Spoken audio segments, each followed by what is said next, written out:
I hope I'm coming in clear. Um, and I hope it's not looking goofy. Um, let's see. Well, we gonna roll with it. Okay, so I'm rocking with it. Hopefully, cause it's looking funny on my end, but we didn't start at the live, so we're gonna go with it. So, guys, currently I'm back at the Casa. I'm in Houston, and hold on, let me exit. I'm not gonna exit. I'm gonna just kick the game. So, guys, currently I'm back in Houston, and um, I'm in my apartment, and first of all, I love Houston. Let me start off by saying that I like Houston. Love is a strong word, but let's say I really like Houston. And when things are good, I could really enjoy Houston. Houston is one of the places where people act a little more normal. Um, but things feel off in the United States. Um, I was just in the elevator while I went downstairs, and uh, we have a coffee machine downstairs, cappuccino machine. So I went downstairs because I was out of creamer, and I know I could get cream out of the machine. So I got a vanilla shot, and I came back here to my Brazilian coffee, and a lady asked me, she was like dropping off a package. She was like, "Where's the elevator?" I was like, "Oh, the elevator's over here." And she was like, "Oh, okay." She was like, "Can you show me?" So I showed her, and then she told me that she was like, "Man." I started some small talk. I was like, "It's hot out there today, huh?" And she was like, "I guess so." She was like, "I guess I'm used to it." I was like, "I just got back from Atlanta." I'm like, "I was in Atlanta yesterday, and now I'm here." And I was like, when I touched down, I was like, "Man, it's it was really hot." So she was like, "Atlanta?" She was like, "Oh, are you from Atlanta?" I was like, "Nah." I was like, she was like, "Are you visiting?" I said, "No, I live here. This is this is my casa." I was like, "No, I live here." And she's looking at the apartment. I live in what would be considered a luxury apartment. To me, it's not a luxury apartment because it's like I think that, you know, we should all have a standard of living. And the thing about Houston is like for the same price in one area, you could go to another area and have a lower standard of living and pay the same price. So sometimes you gotta, you get what you pay for. So she asked me, she was like, "Oh, what do you do?" Guys, if you've been in America or the United States, you know for certain like that's one of the questions that we get asked within the first 10 minutes of talking to someone. They're going to ask you, hey, what do you do for a living? I was like, "Oh, instead of going down a list of all of the things that I can do, I just list the number one thing I do to make money." I was like, "Oh, I'm a trucker, I drive trucks." And she was like, "Oh, okay." She was like, "Man, it's tough out there." I was like, "Yeah." And then she was doing the gig app. She was doing gig apps. And I was like, "Oh, what's this one?" She was like, "Oh, this one is, I think it's called Ruby or something like that." She was like, "They deliver mail." I never even heard of that. I was like, "Oh, I never even heard of that." And she was like, "Yeah." She was like, "I do it, but it's taking a toll on my car." So I say, "Well, you know, man, we think of solutions." So I'm like, "You ever thought about like renting a car?" And she was like, "No, I never thought about that." I'm like, "Yeah, maybe you should just rent a car and do something else, like, you know, or do multiple apps while renting a car. Don't use your own car, like rent a car. But what's so funny is I was in my apartment and I was sitting back thinking, I was like, man, I was looking at videos of a guy that moved to the Dominican Republic, Republica Dominica. He bought a really nice condo out there for I think 85, $90,000, you know, and he's living a more relaxed life in the Dominican Republic. And for me, guys, I always think about living overseas or living in another living in another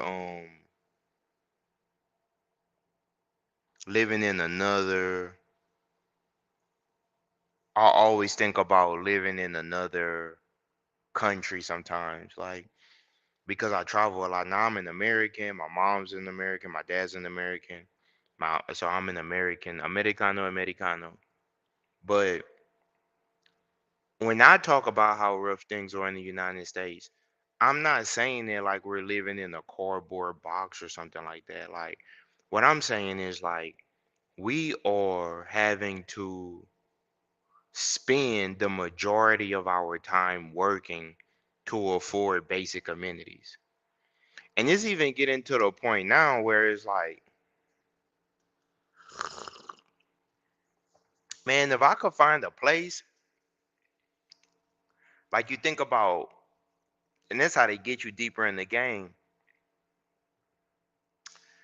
So you start thinking about buying a house or buying a residence, and then that's going to lock you in for 30 years or 15 years.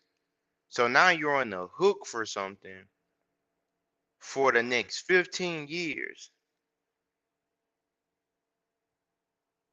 You don't even really know if you want to live there the next 15 years.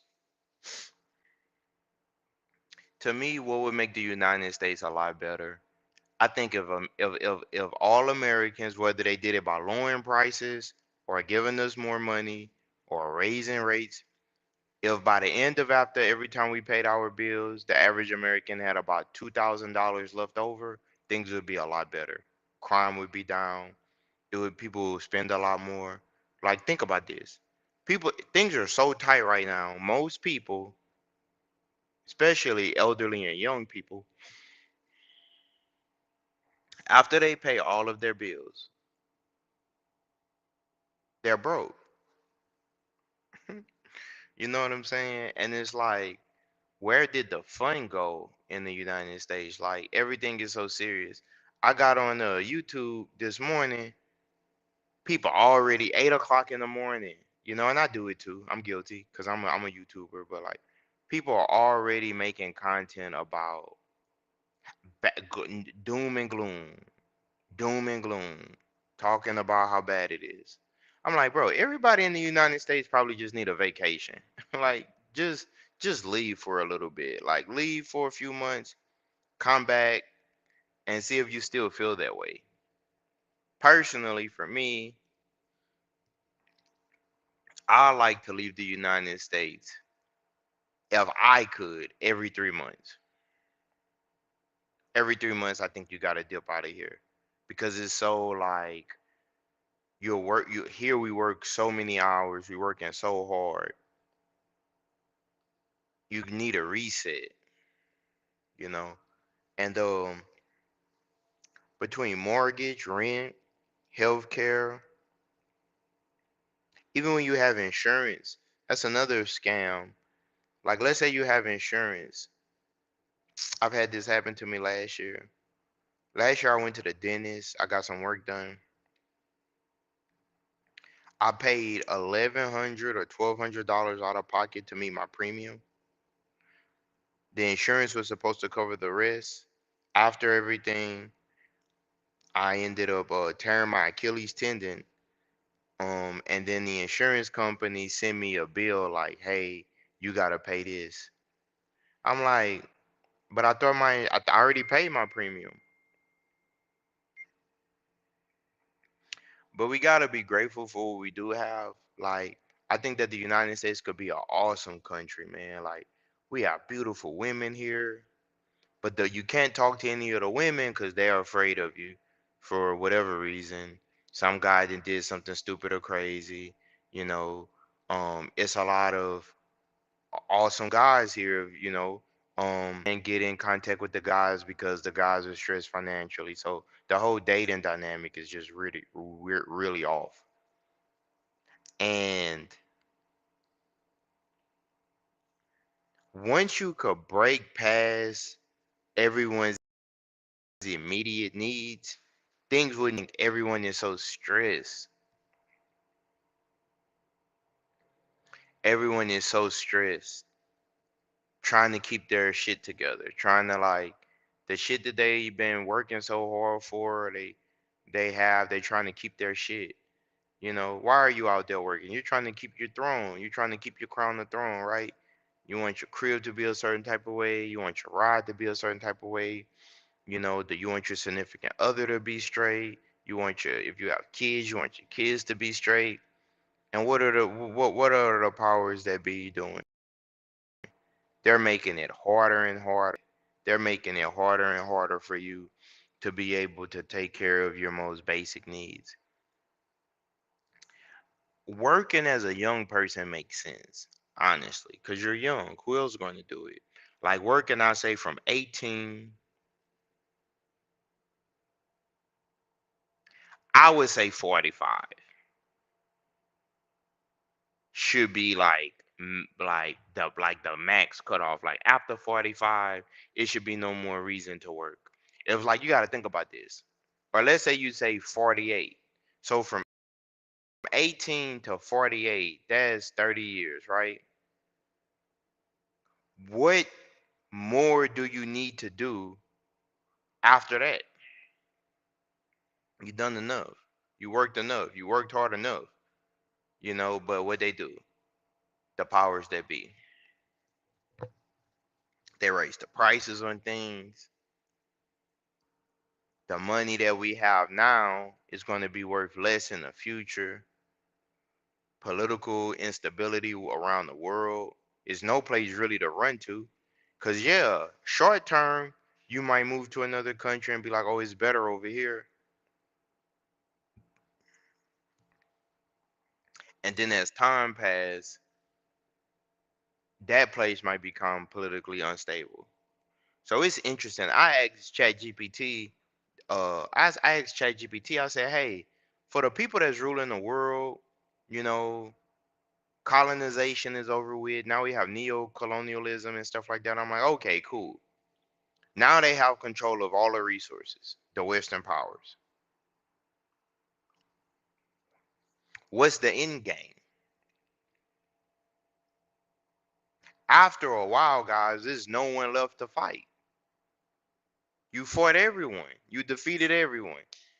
Even the greatest boxers like Terrence Crawford, Floyd Mayweather had to retire because, like, hey, there's no one left to fight. I beat everyone.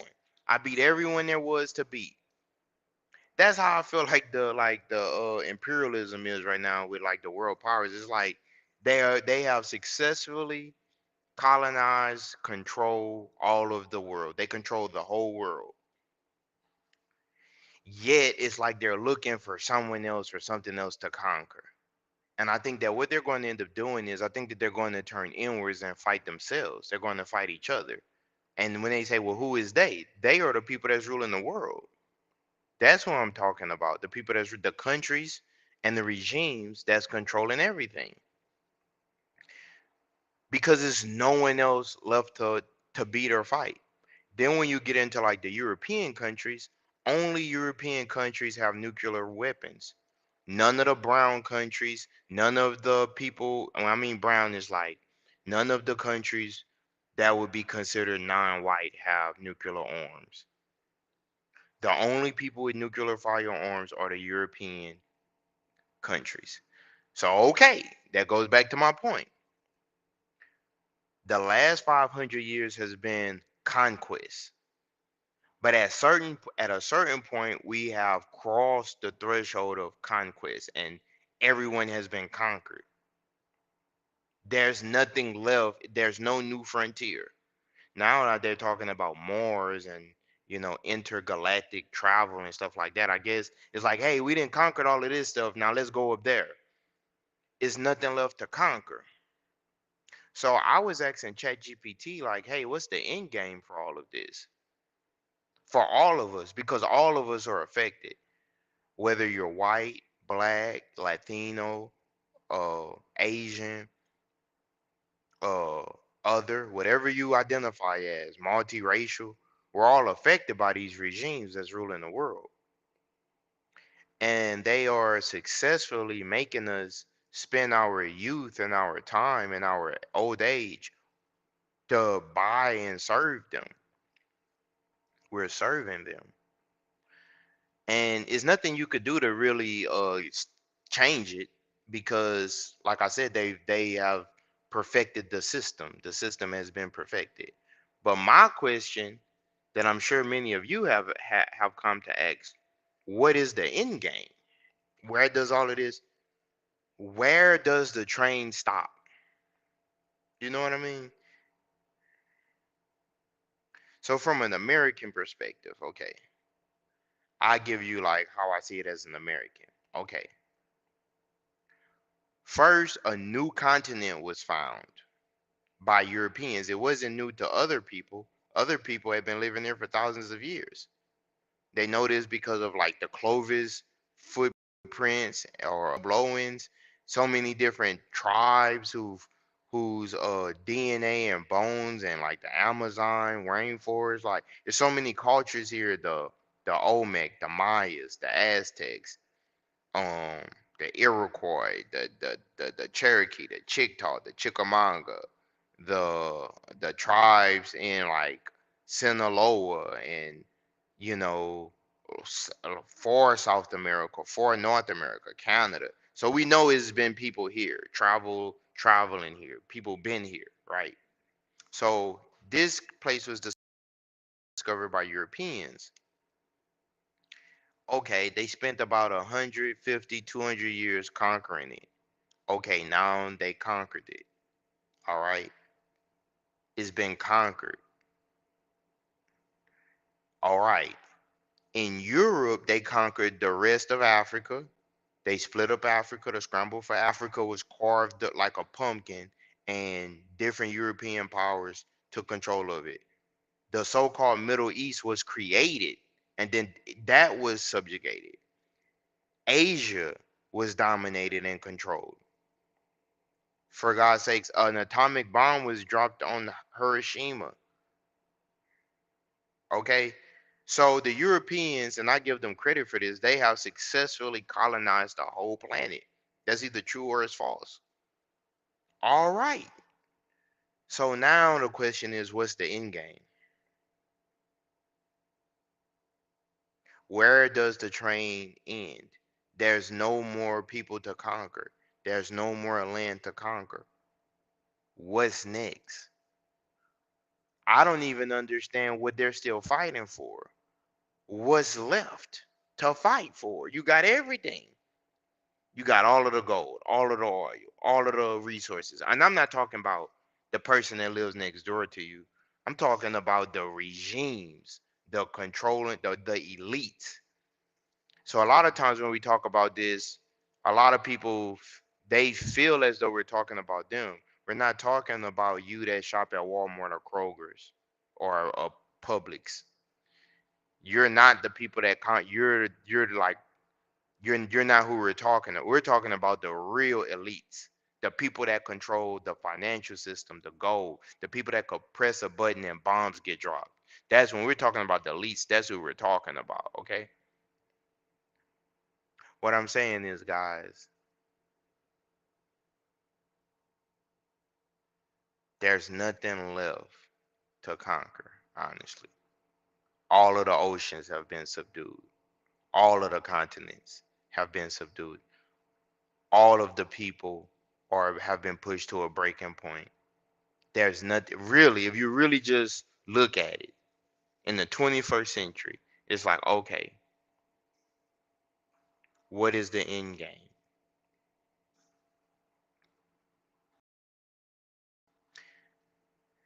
Now, not just worldwide, people in Latin America, people in the Caribbean, people across the North America, um, people in the Western countries, Europe, the Eastern European countries, Africa, people in Asia, everyone that have the same complaints.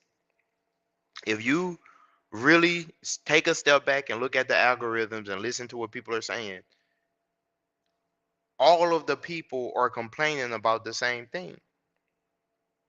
And when they're asking the same question, okay, what is the end game? What is the end game? What is the, let's say we're in check, okay? If you play chess. Okay, so check has been made. Now the question is, can we move out of check? But the end game of chess is checkmate. There's no, you've been captured, is nothing left to fight for. It's over with. So I'm asking, what is the checkmate move? Like, what is the people that's ruling the world? What is the end game? Now, some people say it's robotics. Some people say that the end game is automation, like build enough of automation to where there's just nothing left. It's like we don't even need humans anymore. Uh, People point to like the birth rates, a lot of historical sites and knowledge. I've come to the conclusion there's no reason to argue with anyone really because most people are very ignorant, including me. I don't know half the things that I should know. And if you were honest, you probably don't know half the things that you should know. Why? Because we should all know all things. It should be, as humans, it should be nothing that exists that we don't know everything about, period. Because not knowing it could be detrimental to your life and your health. Information should be freely shared. And especially in my country, we have to pay for information. So I would love to know your thoughts. What do you think the end game is? I don't know. I don't have an answer. I don't have an answer what the end game is, but I would love to hear what you think. I'm about to enjoy the rest of my day.